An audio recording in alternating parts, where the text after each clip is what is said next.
Welcome to Employment Law This Week. I'm George Whipple. The pandemic redefined the workplace nearly overnight as offices closed and employees went remote. Now that offices are reopening, an increasing number of employees are interested in continuing remote and flexible working arrangements.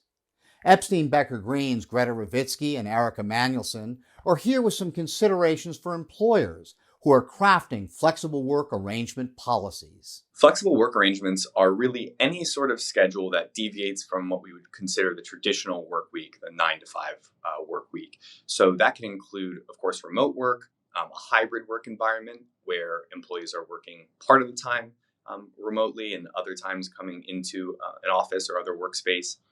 It can also include variations on schedules. So maybe starting earlier on certain days and ending earlier, and then maybe later on in the week starting later in the day. Now that we are starting to get back to in-person work, although the pandemic, of course, is still here, flexible work arrangements seem to be here to stay. Employees like them. They tend to increase morale, and there are certainly benefits to employers. Those include, of course, cost savings. You might have less need of a large office space if you only have some of your employees in the office at one time.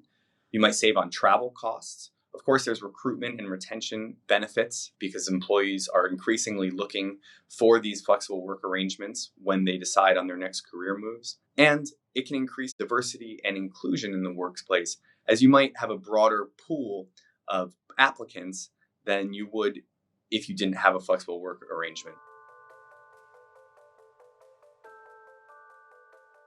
The remote work bias claims that we're currently seeing include gender discrimination, disability discrimination, discrimination on the basis of age, race, as well as family responsibilities discrimination.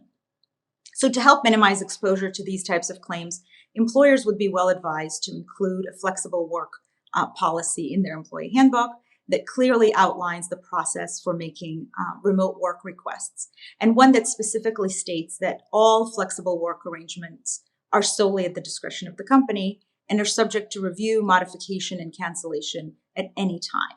Consistency is key in avoiding claims of discrimination when granting flexible work arrangements to employees. A clear approval chain for flexible work arrangement requests will help ensure that the flexible work policy is being consistently applied and will minimize claims of unfair treatment. We recommend routinely reviewing remote work arrangement data to help spot any disparate impact that might be going on in the workplace. We also recommend that managers are routinely trained to performance manage remote employees to avoid any proximity bias or favoritism toward those employees who are coming into the office, and to ensure that advancement opportunities and favorable assignments are not limited to those workers who are coming in person.